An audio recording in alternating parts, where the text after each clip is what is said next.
haven't told me much. I'm on a need-to-know basis. I like it that way, so that I experience it for myself. I have to. I'm gonna have to see it. I have to. Just hit play. Okay. Man, what did you do? We're just messing around, Beth. It wasn't serious. You jerk! So, should we go after her? You know, I kind of think you're the last person she wants to see right now, Mike. Oh my gosh, I love it. I love it. I love it. It's just so much more real. You see everything. You see everything. It's wild to see the difference between the two. So much more vibrant, which means it's gonna be even scarier.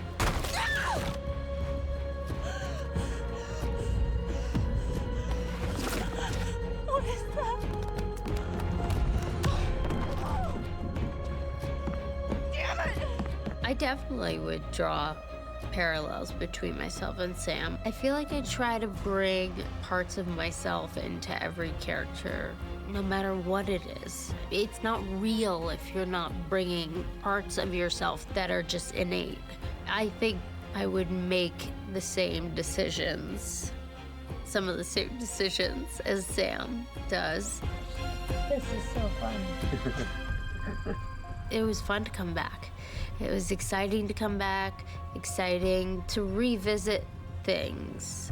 You have I think, a different understanding of the character. She has to deal with this trauma, the people that she's lost, the friends she's lost, and things like that don't go away. They stay with you.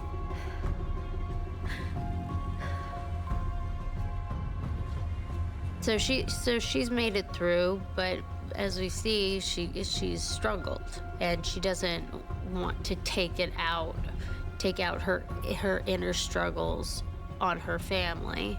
Sometimes she just gets frustrated with herself. Continuously you go back through it in your mind. What if I had done this differently? Would this person be alive? What if I had done that differently? Then I wouldn't be left here in hell on earth. The voice that calls her Sam. She obviously is linked to this place. You know, this scar shows up on her arm out of nowhere. You don't just find something like that on your arm and not go looking for the answer.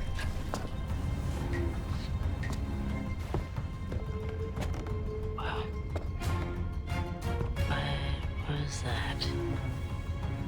I'm just so grateful to be asked to come back after all of these years, and that people love the game so much and my character so much that they would even have me back. So I just feel grateful.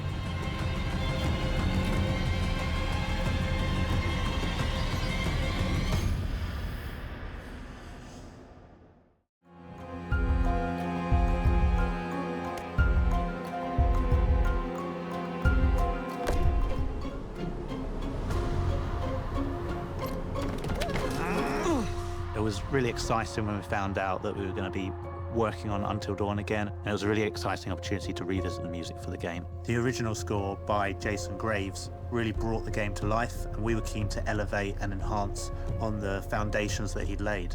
When we first started this process, Mark's name came up as someone who was doing some really interesting stuff in the horror space. I tend to steer away from cliche all the time. I try to look for what's needed, but how can I twist that in a certain way to make it hopefully something that you haven't heard a million times before. He'd done some great work in films like The Lighthouse and The Witch. He found elements from those film worlds that really picked out interesting things from the narrative, and we were keen on doing something very similar in Until Dawn. One of the first things we started looking at when we started on this game was the main theme and how we wanted to update that for the title. You'll hear that from the very beginning, and it'll be introduced all throughout the game at key moments. I think the importance for us was having something that had a real hook to it, that was really identifiable, that you would hear it in any style and in any part of the game, and you would immediately pick up, oh, this is relating to the wider Until Dawn universe. Did you see this view? I mean, holy cow. Each environment, we really wanted to create its own musical character that would go with it. So for the mines, the sanatorium, the forest itself, and the lodge, we had 4 different suites that would sit within these worlds that would give each of them a character and their own kind of melodies and sound world, which you immediately knew when you were changing from environments, changing between different characters. It kind of sat you in that place very quickly. You understood where you were because of that musical world. I try to evoke the feeling of being in these places, like, you know, with the mines, it's metallic, it's the, you know, the scraping of the wheels on the mine car tracks, and it's echoey, so there's more reverb. It's not so in your face. It's more sort of a haunted feeling. Then the lodge would be close. It's indoors in a nice warm cabin, so it's more in your face. I think one of the most iconic places in the game is the sanatorium. It's got a lot of history to the building, and we had a lot of fun introducing bits of music from that past and making it feel like there was history within the music that was kind of distant memories as you were exploring it. You guys go ahead. I'm just gonna wait here for a bit. See who else is coming. One of the things that we wanted to do in this reimagining of Until Dawn was look at character themes and seeing if there's more opportunities to bring in thematic material to represent each of the characters. And that might be a melody, but it also might be something more like an instrument that represents that character. I think in this score there was probably more of an accent on melodic motifs for all the characters, and that was sort of new to me because I tended to do a lot of broad brushstrokes where you're really scoring the vibe of the overall film. Wait, okay, so you hear that too, right? The score was mostly done in the box, so that's basically you know, in my home studio, with not a lot of acoustic instruments performed within the recording of the score. When you're composing, you know, in the box, as we say, there can be a certain thinness to the sound. You know, it's sort of closed in like that. But as soon as you get more players involved, and, you know, recording in this beautiful studio, then the whole sound just sort of widens up and becomes larger than life. With a couple of the sessions we're doing here, we're kind of trying out some more experimental things, and our kind of goal here is to really find some interesting and unique sounds that can really characterize some of the places and sequences within the game. One of the cues even has all of the players blowing across their cellos and double basses, which creates this really eerie, windy sound. And yeah, a lot of those kind of creative effects really help create this kind of eerie, uncanny space, because you're taking the acoustic sound of the instruments, but then kind of manipulating it in a way that you're unfamiliar with, and kind of you get this uncanny valley feel to it. We've got a percussionist coming in who's basically bringing a truckload of interesting and fun sounds, including squeaky hinges and other bizarre contraptions that we're going to be playing around with to make kind of interesting and unique sounds. We set out to create something that was very different from the original and to help score the environment, score the characters, and create a little bit more of an overarching thematic experience for the game. And I think that we've achieved that. Both Joe and James were just a pleasure to work with. I mean, the team worked together just like the meshes in a gear. It's just been wonderful. It was amazing to be able to reimagine the score and go on this new journey with it. I'm really excited with how it's come out, and I hope the audience enjoy it as well. This was all very, very new to me, but very, very exciting. You know, you got to shake up your world now and then.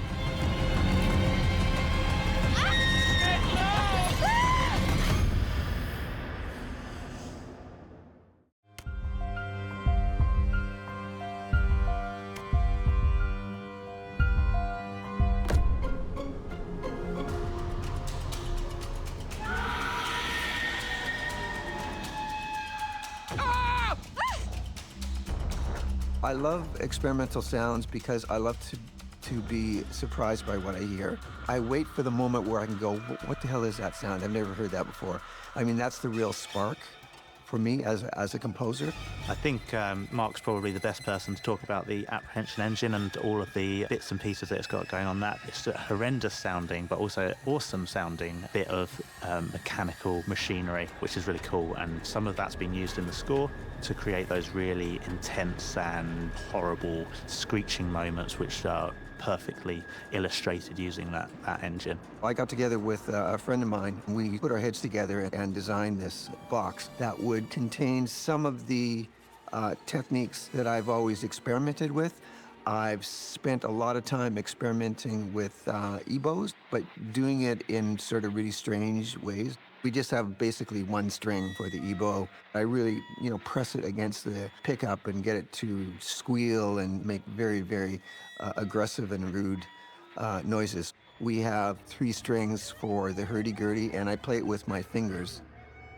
And then we have some steel rulers poking out the front, and I use a glass bottleneck slide, and I would use, this is sounding pretty crazy, but I use a nickel harpa, which is a short little bow, and I'll bow the rulers, giving them a shrieking sound.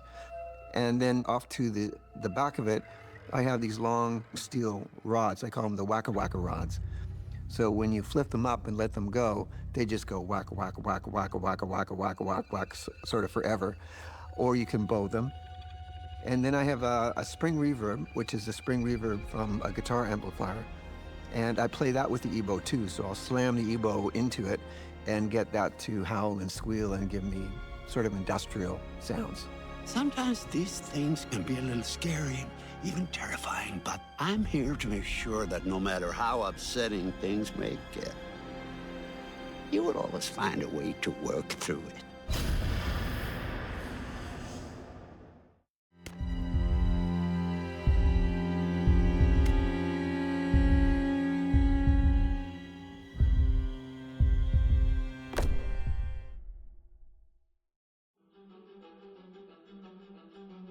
I am Hayden Panettiere, and we are here at the studio recording Until Dawn.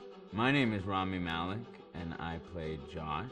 My name is Megan Martin. My name is Brett Dalton. My name is Antonella Lentini, and I played Hannah and Beth. My name is Jordan Fisher, and I play the character Matthew, Matt for short. I'm Nicole Bloom, and I play Emily in the game. My name is Noah Fleiss. I am Galadriel Steinman, and I play Ashley. So Until Dawn is the story of 8 teenagers who revisit this cabin in the woods about a year later after a really traumatic experience where I've lost 2 of my sisters, so coming to kind of get some closure in that respect. One of the things that Larry does really well is make these multi-layered characters, and I think for just the story in general, it follows the quintessential horror film plot lines, but the characters are so unique in themselves, and I think that's very cool. Oh, yeah, this was the right thing to do. What? You know, getting everyone together on the anniversary. I mean, Josh seemed really pumped about us all doing something, didn't he? Yeah, no, he definitely did. I haven't seen him so excited about something in forever. Good, good.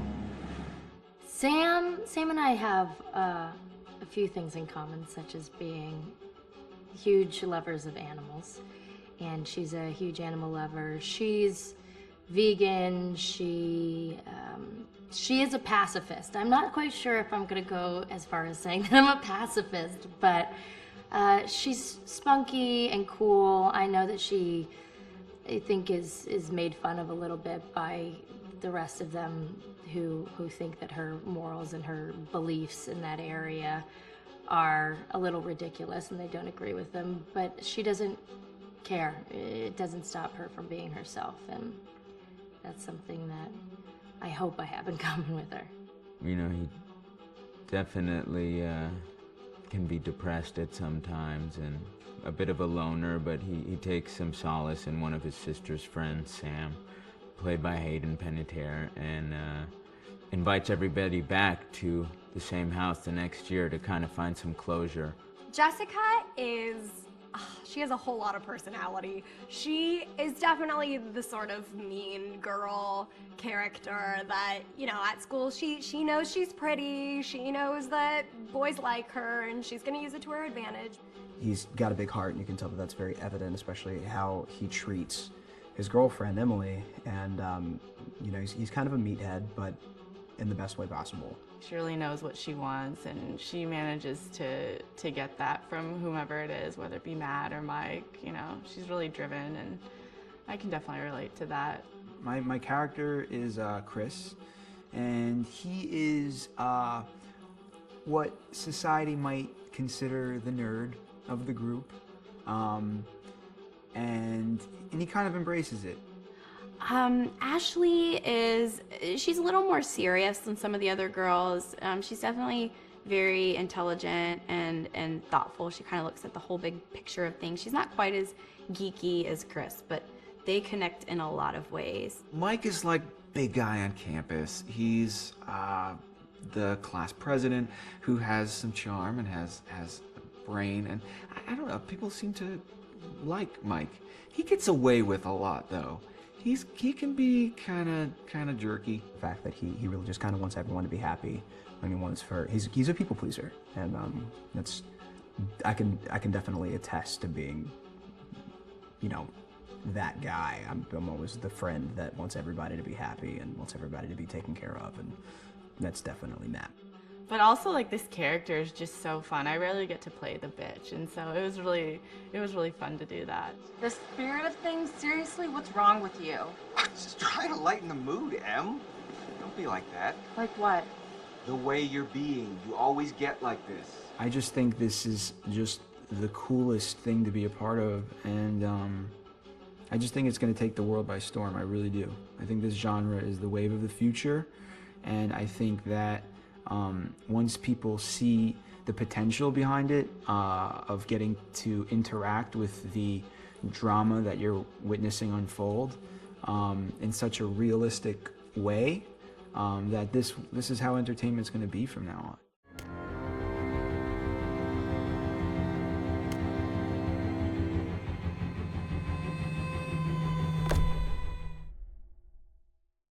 Hi, Larry. Hey, Graham. Hi, my name is Graham Resnick. I'm a filmmaker, writer, director, sound designer, and I started working with Larry Fessenden about 10-15 years ago through my friend Ty West, who I grew up with, and have done a lot of sound design with on his films. And he was producing Ty's films at the time, and Ty introduced me to Larry. Larry produced my first feature, and we've written together on several projects. My name is Larry Fessenden. I'm a filmmaker. I run Glass Eye Pix, which is an independent production company out of New York. We make indie movies, a lot of scary movies as well. And I got a call to audition to write this video game.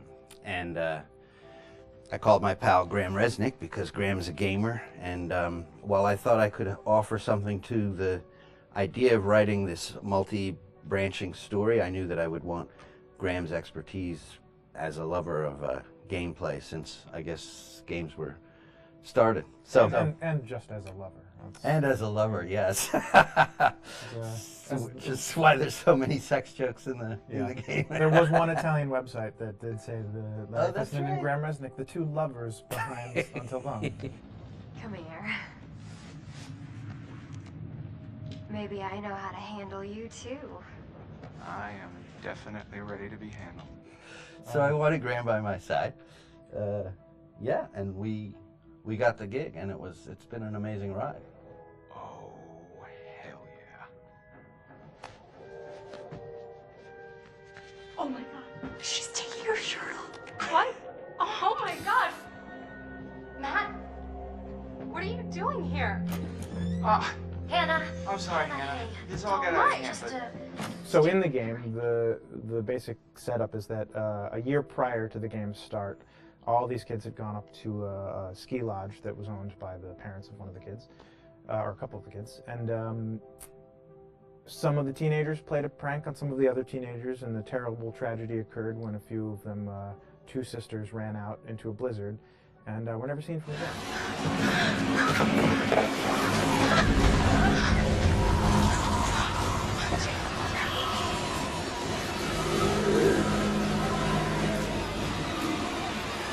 So now, a year later, this is kind of torn apart, this group of friends. They've gone through some trials and tribulations in the past year. The brother of the two girls has had a lot of psychological issues, and to kind of help him cope and help them all get over it, they all return to the lodge a year later, back up on the mountain. And the idea is to get over it, but... the healing does not begin. Yeah, and these kids are all trying to find themselves. They've been through a trauma, but in general, they're just teenagers trying to figure out who they are. So they're all kind of falling into the patterns, the stereotypes, the characters they see on TV and in the movies. I think we were very interested in taking genre tropes and kind of making them sort of refresh them.